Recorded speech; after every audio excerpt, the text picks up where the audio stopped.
Shalom Bracha, que Akadosh Baruch Hu, il vous donne la santé, Bracha Vatzlacha, Amen. Ce cours de Torah qui soit à la mémoire de ma grand-mère, la femme de Rabbi Haim Pinto, Lala Mesouda, qu'elle est décédée le jour de Shoshan Purim. Mon père, Alav Shalom, chaque fois qu'il mentionnait son nom à Shoshan Purim, il avait des larmes qui tombaient des yeux.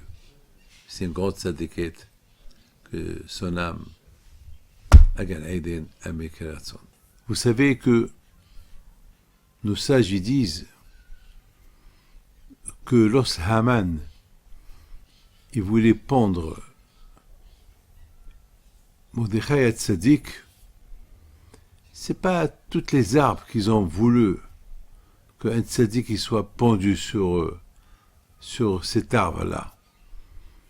Vous savez, il faut savoir une chose, que tout ce qu'Akadosh Baruch Hu a créé dans le monde, nous croit qu'ils n'ont pas de vie. Nous, on croit que le mur, il ne parle pas. Nous, on croit qu'une photo ne parle pas.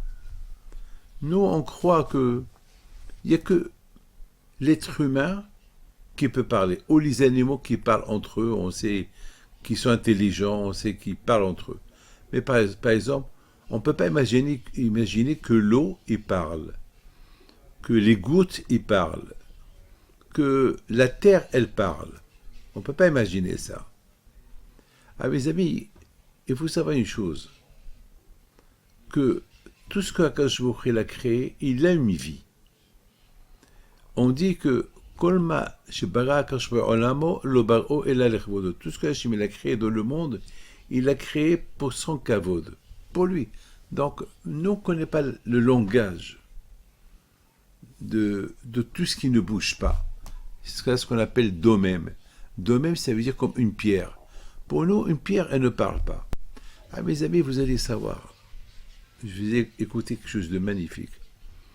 Lorsqu'Akadosh Baruch Hu a donné la Torah, Akadosh Baruch Hu a dit aux Juifs, n'approchez pas la montagne.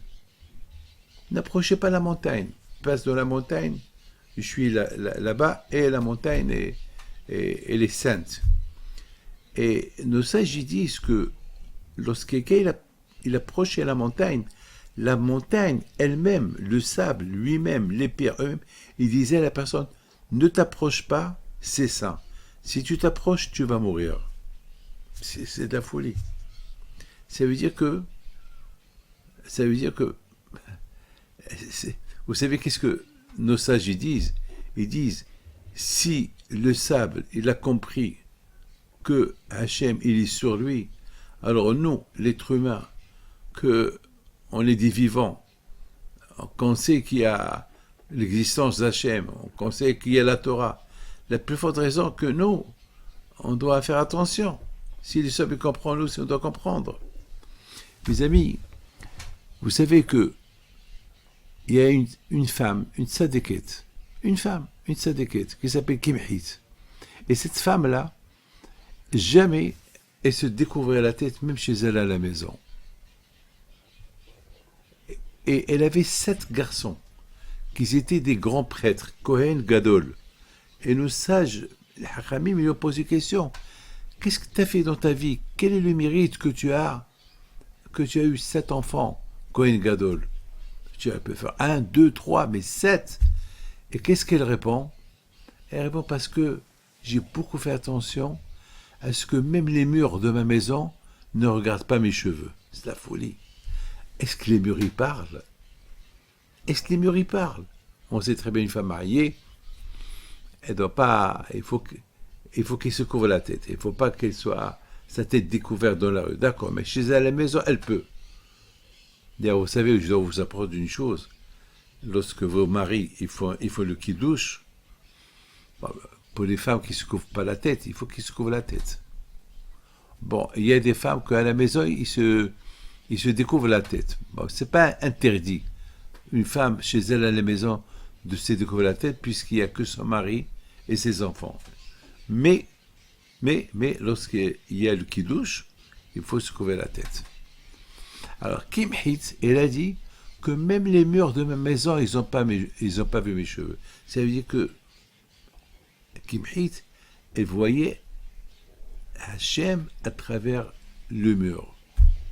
C'est-à-dire que même le mur, il a une kidusha. Vous savez, mes amis, la synagogue. Pourquoi la synagogue, elle est sainte? Mais qu'est-ce qu'il y a dans la synagogue? Il y a des bancs et des chaises et... Ben, la prière qu'on fait à la synagogue, c'est elle qui rend que la synagogue, elle est sainte.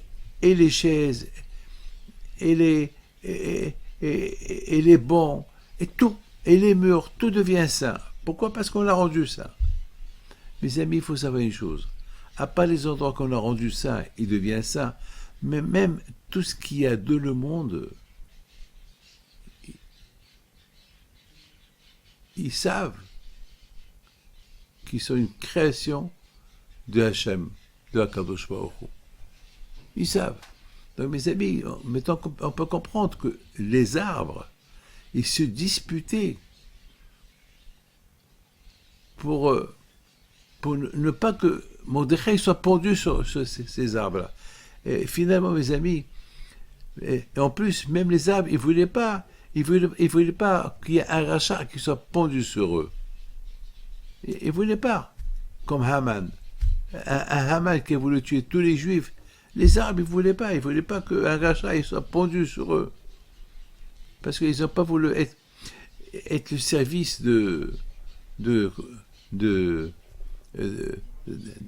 même la mort d'un rachat. J'ai vu quelque chose de magnifique cette semaine.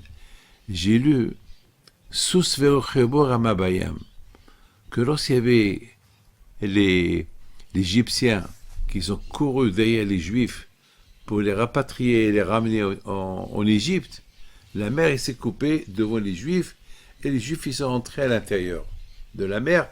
Une fois que les Juifs ils étaient de l'autre côté, alors et les Égyptiens ils ont suivi dans l'eau et voilà, Hachem il a fait est-ce que toute l'eau elle est tombée sur les Égyptiens et ils sont tous noyés. C'est écrit Sus ve'ochebo ramabayam. Et le cavalier et le cheval, ils ont été coulés. Ah, maintenant, il y a nos sages, ils posent une belle question. Nos sages, ils disent, Besséder, on comprend que l'Égyptien, il mérite d'être coulé parce qu'il voulait rattraper les Juifs et les ramener en Égypte. Mais le pauvre, le cheval, qu'est-ce qu'il a fait? Pourquoi lui aussi il a été noyé? Qu'est-ce qu'il a fait le passage qui dit et le cheval et le cavalier. Pourquoi le cheval et le cavalier? Qu'est-ce qu'ils ont fait tous les deux? Pourquoi? Pourquoi le cavalier? Le cheval. Le cavalier, belle veste, d'accord, le cavalier, il a voulu faire du mal aux Juifs, d'accord, mais pourquoi le cheval? Mes amis, je voudrais vous dire ce que nos sages y disent. L'importance de ne pas aider quelqu'un à faire une abera.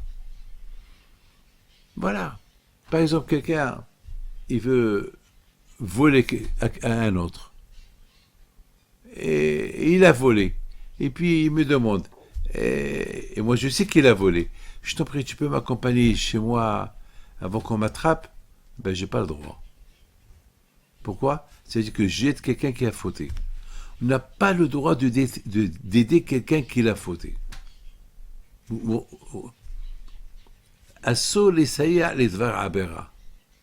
peut aider quelqu'un pour faire une mitzvah, mais on ne peut pas aider quelqu'un de faire une faute. Par exemple, quelqu'un qui me dit « Est-ce que tu peux m'accompagner à tel et tel endroit ?» Je dis « Pourquoi tu vas aller à tel et tel endroit ?» Parce que j'ai la clé de la maison de cette maison et je vais rentrer voler quelque chose là-bas. Je n'ai pas le droit de l'accompagner. Pourquoi? Parce que tu ne peux pas accompagner quelqu'un qui veut faire une avera. Et si tu accompagnes quelqu'un qui fait une faute, comme si tu l'as fait. Il y a plein de choses. Je ne peux pas vous apporter des... Ah, maintenant, on dit que le cheval, il a accompagné le cavalier pour faire une avera. Alors le cheval aussi, il a été puni. Pourquoi le cheval a été puni? Parce que il a aidé le cavalier pour aller récupérer les Juifs et les ramener en Égypte. Ah, maintenant, la question, elle est grande. Pourquoi le cheval il comprend? Est-ce que le cheval il comprend? Il ne comprend pas le cheval. Le cavalier, c'est un être humain. Lui, il comprend ce qu'il fait. Mais le cheval, il comprend quoi? Eh ben, la réponse, elle est que d'ici, on voit que même le cheval, il a compris. Ça veut dire que tout ce que Hachem, il a créé avec sa propre intelligence. Lorsque le cheval, il ne te parle pas, mais il sait ce que le cavalier, et il sait où il va. Parce que, vous savez, les chevaux, ils ont leur langage, ils comprennent. Nous, on croit qu'ils ne comprennent pas, mais eux, ils comprennent. Vous voyez, mes amis, lorsque Hachem il a donné les 10 plaies en Égypte, l'une des plaies, c'est Makat Harouf. Harouf, c'est les animaux. Il a envoyé Hachem les animaux sur l'Égyptien. Toutes sortes d'animaux. Tout. Mais c'est extraordinaire. Un n'a pas mangé l'autre. Un n'a pas tué l'autre. Entre eux, ils se disputent. Les animaux, entre eux, ils ne peuvent pas se voir. Ils ne peuvent pas se voir, entre eux. Et c'est extraordinaire. Ils ne se sont pas disputés entre eux. Ils sont partis uniquement pour faire plaisir à Hachem. Exécuter l'ordre d'Hachem. Et c'était quoi leur ordre? D'aller embêter les Égyptiens. Les lions, les tigres, les animaux, tout. Alors qu'on sait très bien que les animaux entre eux, ils se détestent. Un animal, chacun, il garde son territoire. Et tu rentres dans le territoire de l'autre, il te tue. Et là, ça veut dire qu'ils comprennent. Ça veut dire, à Botaï, ils comprennent. Akash il a donné l'intelligence à chaque animal, à chaque chose qui est... Regardez, mes amis, le sable. Le sable est devenu des poux. Le sable est devenu des poux. Ça veut dire, que mes amis, que tout ce que Hachem il a créé, chaque chose qu'il est là, Hachem, il lui a donné son intelligence et Hachem peut lui parler. Il a. Comme par exemple, Moshe Rabbeinu, lorsqu'il a tué l'Égyptien qui a tué un Juif en Égypte, Moshe Rabbeinu il a parlé avec la terre, avec le sable. Et le sable il s'est ouvert, la terre s'est ouverte. Elle a avalé l'Égyptien. Et vous savez, au Beth Amikdash, tous les cendres des sacrifices, c'était des tonnes. Les Kohanim les mettaient par terre, et la terre, elle s'ouvre, elle les avale, et la terre se referme. C'est des miracles. Kolma de Abid Rahamana l'itav Abid. Tout ce que Hachem il a créé il a créé pour un bien. Et tout ce que Hachem il a créé, il a son intelligence. Donc, vous savez, à tel point, on dit, on n'a pas le droit de déchirer les vêtements qu'on a portés. Si on n'a pas besoin, on ne peut pas les déchirer. Pourquoi? Comment tu les as portés? La reconnaissance. Et maintenant, tu les jettes. On n'a pas le droit de jeter comme ça des vêtements. Donnez à un pauvre. Ne les jette pas. Sauf s'ils sont tellement sales et déchirés que tu ne peux pas les donner à un pauvre. Si tu les donnes à un pauvre, tu vas lui faire honte. Alors, cela, tu peux les déchirer. Si tu ne peux pas les réparer. Pourquoi? Parce que, batachrit, tu n'as pas le droit de quelque chose que tu as utilisé de le jeter. Mes amis, on voit d'ici quelque chose de magnifique. On voit d'ici quelque chose. Tout ce que Akash il a créé pour un. Pour le kavod d'Hachem. Maintenant, mes amis, on comprend très très bien. On comprend que lorsque Hachem. Maintenant, on va rentrer dans un truc qui est extraordinaire. Vous savez que Rabbi Haim Pinto alav shalom était un grand tzaddik.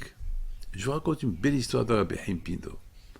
Une fois, il y avait un homme qui venait le samedi soir chez lui, il devait voyager, et Rabbi Haim Pinto alav shalom, il lui dit, tu voyages ce soir? Il lui dit oui. Il dit alors il faut que je te donne. Il faut dire à ta mère qu'elle te donne la djellaba, et tu mets ce monsieur-là était toujours en costume. Il n'a pas l'habitude de mettre la djellaba. Et c'est un monsieur, à l'époque, c'était avec, donc, il va chez lui et sa mère lui dit, tu fais ce que Rabbi Pito il t'a dit. Tu mets la djellaba. Il dit, maman, je suis un homme moderne. Je ne peux pas me mettre la djellaba. C'est une histoire qu'il nous a racontée Rabbi Crispin. Il a raconté Rabbi Haïm, mon frère. C'est une histoire avec son père.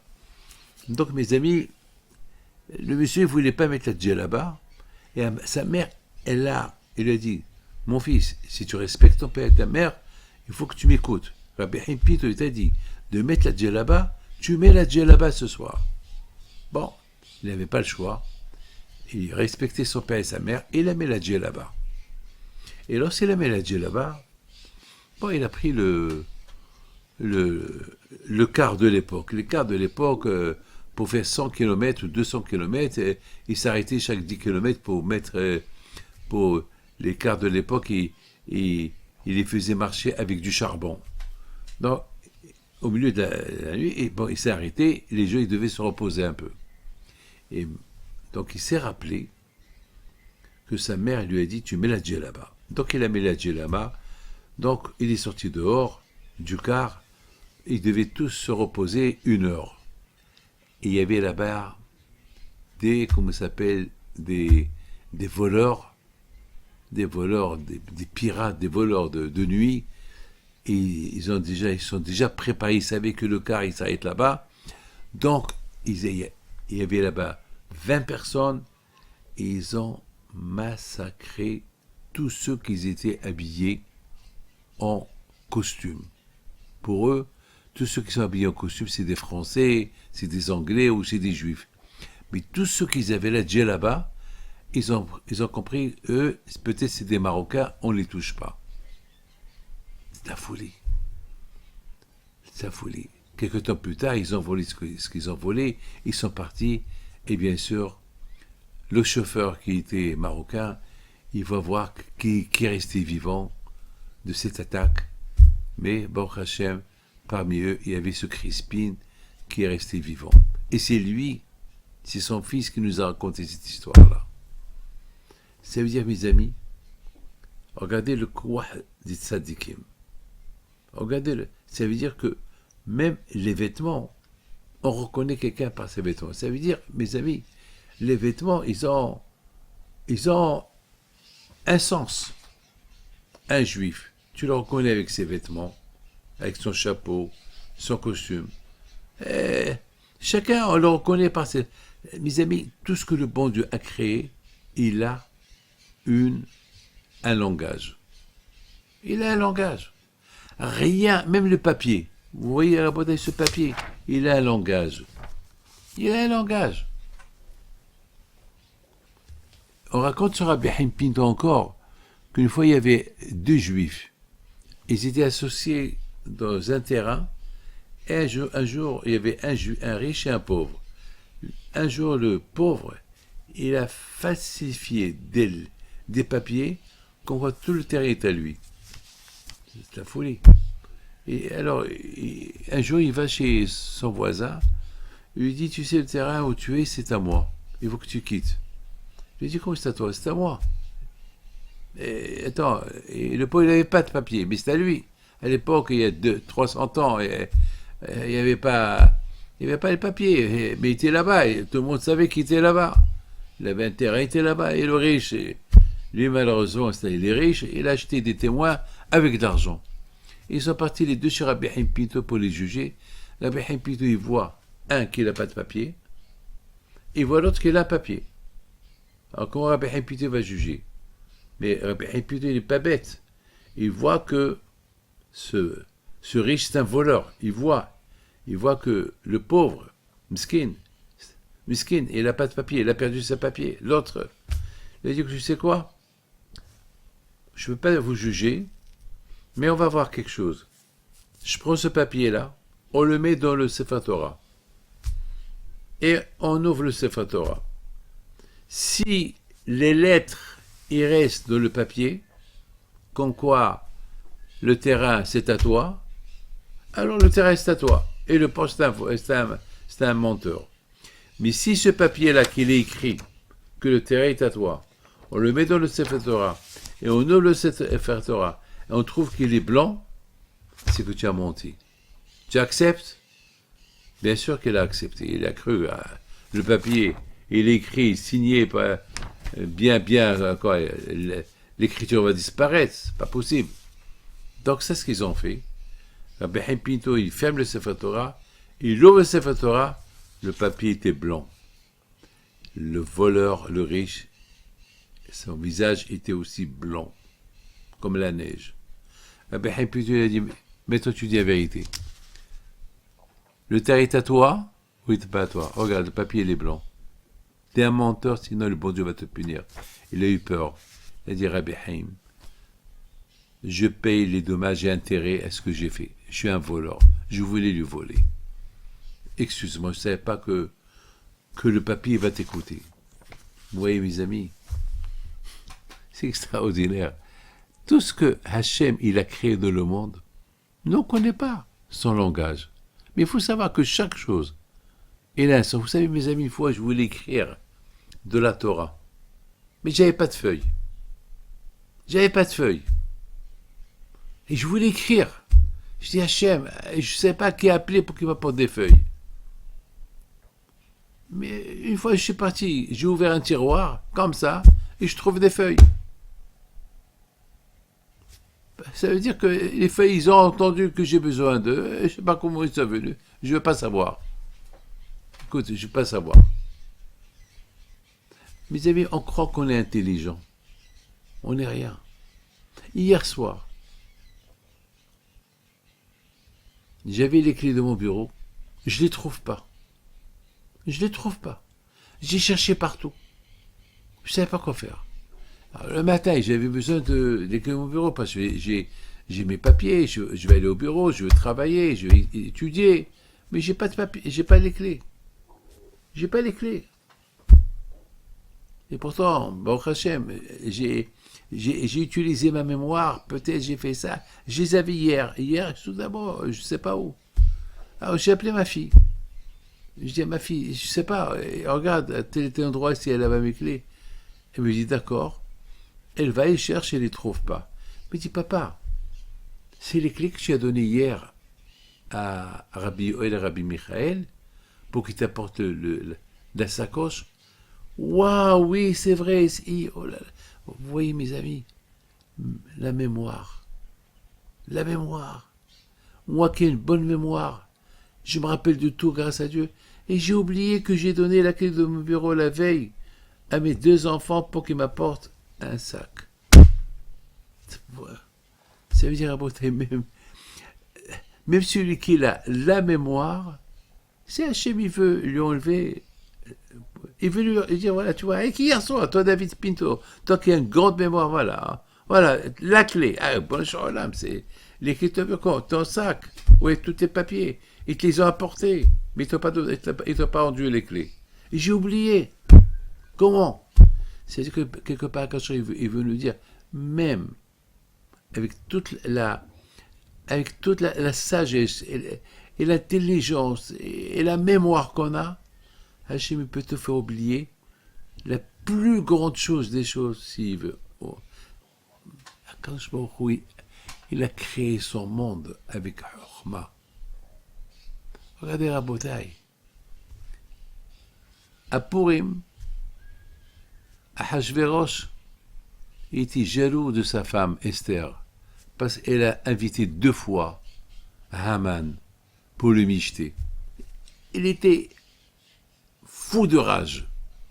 C'est pas possible que ma femme, elle a invité Haman sans raison, et encore, elle a invité une 2e fois.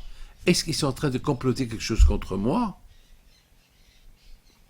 Le bon Dieu, il a fait rentrer dans sa tête la jalousie. Alors, il n'arrivait pas à dormir. Ce même soir, il y avait aussi Mordechai. Il n'arrivait pas à dormir. Il sait que Esther l'a invité Haman. Pourquoi elle l'a invité, on ne sait pas. On ne sait pas. Qu'est-ce qu'elle avait Esther dans la tête? Pourquoi cette invitation? D'accord. Qu'est-ce qu'il fait Mordechai? Il a réuni 22 000 élèves. Étudier la Torah. Vous vous rendez compte? Pendant que tout le juif est condamné à mort, à quoi il pense Mordechai? Réunir 22 000 élèves pour étudier la Torah, pour la réussite de Esther. Qu'est-ce qu'elle va faire? On ne sait pas ce qu'elle va faire. Ce soir là-bas, Haman, il n'arrive pas à dormir lui aussi. Pourquoi? Parce qu'il était en colère. Parce lorsqu'il est sorti de la soirée que lui a fait Esther, Mordechai ne se prosterne pas devant lui. Le monde entier, il se prosterne devant Haman, et Mordechai, il ne se prosterne pas devant Haman. Et Haman, il n'arrivait pas à avaler. Donc, il dit à sa femme et à ses copains, tout ce bonheur où je vis, ça ne vaut rien du tout par rapport à ce que Mordechai ne se prosterne pas devant moi. Je ne peux pas le voir. Alors là, ils lui ont dit, va chez Ahashverosh, demande-lui une exception. Tous les juifs, ils doivent mourir l'année prochaine. Lui, pends-le, qui donne la permission de le pendre demain matin. Et c'est là que les arbres, il fallait qu'un arbre il accepte d'être pendu, de pendre Mordechai. Oh yes, il y a Hachamim qui discutent sur les arbres aussi. Il y a eu des arbres qui ont voulu que Haman il soit pendu sur eux. Donc il y a ceux qui disent non, de toute façon, il y avait une discussion entre les arbres. Sur quel arbre Haman va être pendu? Il y a ceux qui disent donc, les arbres ils ont pas voulu. Pour vous dire que même les arbres, ils ont leur langage. Mais de toute façon, maintenant, viens, on continue. Haman, il va chez... il a choisi l'arbre où il va pendre Mordechai, et en allant, il voulait savoir où il est Mordechai. Ils lui ont dit, Mordechai, il a réuni 22 000 élèves, il est en train d'étudier la Torah avec eux. Mordechai, il est parti. Il voit, mes amis, vous savez qui s'y voit? Il voit 22 000 élèves. Ils étaient en train de lire les lois de Beth Amikdash. Et Haman, il dit à Mordechai, vous êtes des fous. Mais quel Beth Amikdash? Eh bien, le bon Dieu nous a promis qu'il va nous construire le deuxième Beth Amikdash. Et Mordechai lui dit, toi, demain tu vas être pendu. Et quant à eux, ils vont tous mourir avec toi, cette semaine même. Parce que vous pensez au Beth Amikdash. Je demande au roi que je les tue tous. Il n'y a pas de Beth Amikdash. Vous êtes tous condamnés. Vous êtes des fous. Vous êtes en train d'étudier des choses qui ne vont pas arriver. Oh là là, quelle Torah vous avez. Regardez comment Haman, il se moquait de Mordechai. Mais entre-temps, tout ça s'est passé la même nuit. Hein? Alors cette nuit là-bas, Esther, elle invite Ahashverosh et Haman. Cette nuit là-bas, Mordechai, il étudiait la Torah avec ses élèves. Cette nuit là-bas, Haman, il a décidé de pendre Mordechai et tuer tous les 22 000. Et cette nuit là-bas, il y a Hachem. Lui aussi, il pense comment apporter la fin de cette histoire-là. Parce qu'Hachem, il voit que tout Am Israël pleure. Ils ont tous fait une teshuva. Mais toi, Hachem, il est en train de voir cette nuit là-bas. Tout ça s'est passé cette nuit. Mais maintenant, mes amis, il y avait aussi quelque chose qui s'est passé cette nuit là-bas. Quoi? Ahashverosh, il n'arrivait pas à dormir. Alors cette nuit là-bas, Ahashverosh, il n'arrive pas à dormir. Hachem, il n'arrive pas à dormir. Mordechai, il n'arrive pas à dormir. Haman et toute sa famille, ils n'arrivent pas à dormir. Et les élèves de Mordechai, 22 000, ils n'arrivaient pas à dormir. Et voilà à quoi il pensait Achashverosh pendant. Est-ce qu'il y a quelqu'un qui m'a fait du bien et que je ne l'ai pas rendu son bien? Voilà à quoi il pense. Jamais il a pensé à ça. Rien que ce soir là-bas. Mes amis, pour vous dire que même la mémoire et le souvenir, c'est Hachem. Si Hachem il veut rafraîchir ta mémoire, il t'a rafraîchi. S'il veut que tu te rappelles, tu te rappelles. S'il veut que tu oublies, tu oublies. Je vous pose une question. Esther, elle est juive. Et chaque fois, Ahashverosh, il lui dit, quelle racine tu es? Qu'est-ce que tu es? Elle lui dit pas. Mais moi, si j'aurais été le roi, je l'aurais tué. Comment? Le roi, il est marié avec une femme qui ne veut pas lui dire son identité. Mais c'est tellement facile de savoir qu'elle est juive. Lorsqu'ils l'ont pris de la maison de Mordechai. Mordechai, c'est un juif. C'est le bon Dieu, il les a aveuglés. Personne ne voyait que Esther était juive. C'est la folie. Comment Ahashverosh, avec tous ses renseignements, avec tous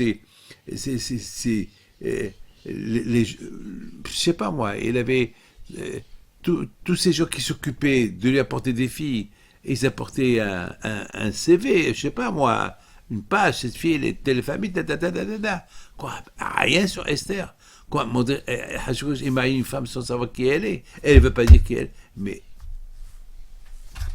Hachem, il a aveuglé Hachverosh, qu'il oubliait chaque fois de demander à Esther de quelle racine tu es, de quelle race tu es. Pour qu'il y aura le puzzle complet après. Hachem, il avait son plan. Vous croyez que Hachem, il n'avait rien à faire, rien qu'à tuer les Juifs? Non. Hachem, il voulait que les Juifs ils font teshuva, ils retournent vers lui. Le seul moyen pour qu'ils retournent vers lui, il faut qu'ils aient la peur. Malheureusement, dans ce Juif, il a tout, il oublie tout. Il oublie le bien que le bon Dieu lui fait. Il y a un grand rabbin, Rabbi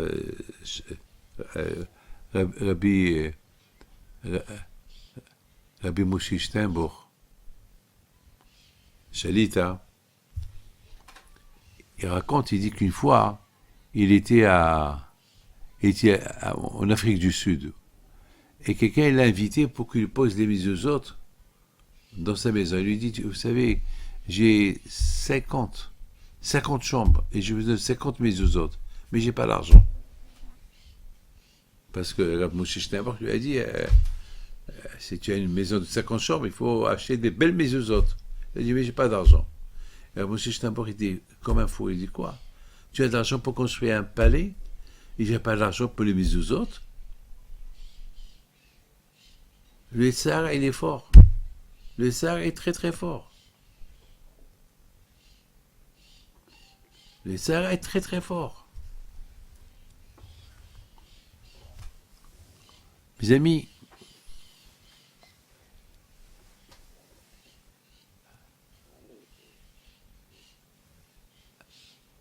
Akadosh Baruch Hu, il a donné à Hachverosh toute la richesse du monde. Des gens, des renseignements généraux, savoir tout. Il ne savait rien sur Esther Amalka. Il ne savait rien. Il ne savait rien. Et pourtant il peut. Il y a des choses à la bataille qu'ils sont entre les mains de Hakadosh Baruch Hu. Et finalement, mes amis, ce soir là-bas, à Hachverosh, parce qu'il n'a jamais demandé, il demande. Il demande à ces gens qui sont restés réveillés avec lui, apportez les livres, tous les livres de mon histoire, toutes les choses importantes que j'ai fait depuis mon règne. Qu'est-ce que j'ai fait dans ma vie? Et puis ils lisent, et voilà, ils arrivent à un endroit qui dit que Mordechai, il a sauvé la vie de Hachverosh. Il y avait 2 personnes qu'ils ont voulu tuer, et l'ont pas tué. Un Ah, maintenant, ceux qui lisaient, ils n'ont pas voulu lire. Pourquoi? Il paraît qu'ils étaient les enfants de Haman. Haman, et ils ont dit comment? Papa, il veut tuer Mordechai demain. Et nous, on va dire à Hachvérosh que Mordechai, il a sauvé la vie de Hachvérosh. Alors il ne va pas accepter la demande de mon père pour tuer Haman, pour tuer Mordechai. Alors ils n'ont pas voulu parler. Vous savez qu'est-ce que le Midrash il dit? Que les pages, ils ont commencé à parler eux-mêmes. Les pages. Les paroles sorties des pages. Et là, Hachvérosh a dit quoi? Mordechai m'a sauvé ma vie? C'est pas possible. Est-ce qu'il a eu une récompense? Non, rien.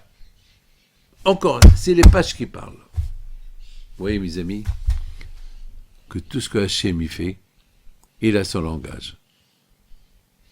Combien on doit dire merci à Kadosh Baruch Hu? Combien on doit dire merci à Kadosh Baruch Hu? Il n'y a rien.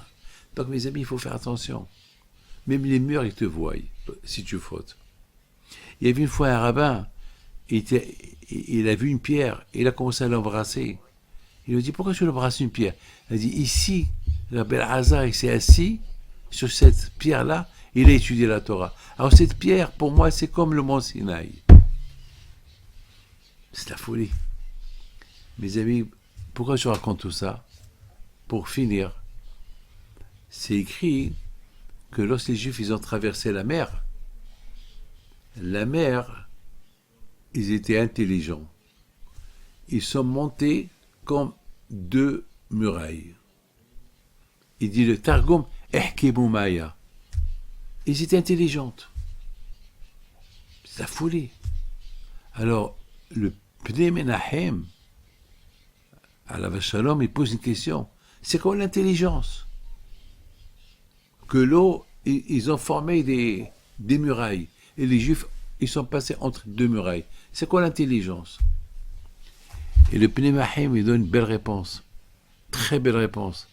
Il dit que lorsque Hachem il a créé le monde, Hachem il a divisé l'eau. À l'époque, il n'y avait que de l'eau, avant qu'il ait créé le monde. Et le trône d'Hachem, il était sur l'eau. Qu'est-ce qu'il a fait Hachem? Pour évacuer l'eau, il a fait monter l'eau dans le ciel, Shamaim. Shamaim, c'est là-bas où il y a de l'eau. Monter, et l'eau, elle est restée en bas. La moitié est montée en haut. Alors, l'eau qui était en bas, elle a commencé à pleurer. Il dit, Hachem, pourquoi tu nous as séparés de l'eau qui est là-haut? Alors qu'avant, toi, tu étais sur nous, maintenant, tu es là-bas sur l'eau de là-haut. Alors, nous, tu n'es plus avec nous. Ils ont commencé à pleurer. Alors qu'ils ont voulu faire, ils ont voulu remonter encore vers là-bas. Hachem a dit, non, vous restez en bas. Ils avaient de la peine. Ah, maintenant, lorsque Moshe Rabbeinu a coupé la mer, l'eau pouvait se disperser. L'eau, elle a dit, non, on ne va pas se disperser. Et ils ont eu une intelligence. C'est quoi l'intelligence qu'ils ont eue? De monter vers là-haut. Elle a dit, au moins, on va se rapprocher rien qu'un peu vers Hachem. Hachem avant été sur nous. Maintenant, on va monter quelques... Et pareil, Hachem lui disent que les murailles, l'eau, ils sont formés comme des murailles, ils sont montés jusqu'au ciel, comme ça. C'est ça l'intelligence. De là, vous voyez que même l'eau, il a l'intelligence. Et de là, vous apprenez une chose. Si l'eau, il a l'intelligence de monter vers le ciel, pour s'approcher vers Hachem, rien que s'approcher, pour un laps de temps, combien nous, les hommes, on doit tout faire pour se rapprocher vers Hachem, pas les mitzvot. Regardez l'eau qui n'a pas de sagesse, l'eau qui ne parle pas, ni rien du tout. Ils ont compris que, avant, on était proche de Dieu, avant la création du monde, parce que Dieu était sur nous. Maintenant, Dieu a créé le monde, il a séparé l'eau. Au moins maintenant, on a une opportunité de se regrouper et monter vers jusqu'au ciel. Au moins, on touche le ciel, et même après, on va redescendre. C'est de la folie. Combien on doit apprendre? Combien on doit apprendre que tout ce qu'Akadosh Baruch Hu a créé, il l'a créé pour son kavod. Et tout ce que Hachem il a créé, il sait son but. Chaque chose, il connaît son but. Chaque chose que Hachem il a créé, il connaît son but. C'est extraordinaire, mes amis. Regardez, les tzadikim. Les tzadikim, ils ont la force de changer la nature. Ils ont la force de changer la nature. Comment? Ben, c'est ça le koah que le bon Dieu leur a donné. Ehkemu Maya. La chokma de l'eau. Il dit le Targum. La chokma. Chaque chose que Hachem il a créée, il a sa chokma. Il a sa chokma. Vous savez qu'une fois, j'avais besoin de chercher un livre. Et j'ai trouvé un livre, et là-bas, il dit le Rachav, Lubavitch, à la Vachalmi, il dit une phrase extraordinaire. Il dit que tout ce que le bon Dieu a créé, Hachem il est dedans. C'est de la folie. Il a dit le poisson. Tant que Hachem il est dedans, ils ne sont pas mauvais. Au moment que Hachem, pour un laps de temps, après Hachem il dit, il faut que la nature, elle continue. Je ne peux pas rester tout le temps dedans le poisson, parce qu'il va rester toujours sans... il ne va jamais pourrir. Moi, au moment qu'Hachem il sort de là-bas, le poisson est pourri. Donc il n'y a pas une chose qui existe où il n'y a pas Hachem. Par exemple, un homme qui est vivant, tant qu'Hachem il est dedans, il est vivant. Au moment qu'Hachem il sort de l'homme, l'homme il meurt. C'est ça. Donc vous voyez, Rabotai, Hachem il est partout. Il dit le Zohar, il n'y a pas un endroit où il n'y a pas Hachem. Même dans les toilettes, il y a Hachem. Là où vous mettez dans les endroits de Touma, il y a Hachem. Hachem il est partout. Alors c'est à nous de savoir comment se comporter avec Hachem. Que le bon Dieu vous protège et vous donne la santé et la joie et la prospérité. Amen. J'espère que vous avez passé une bonne fête de Purim.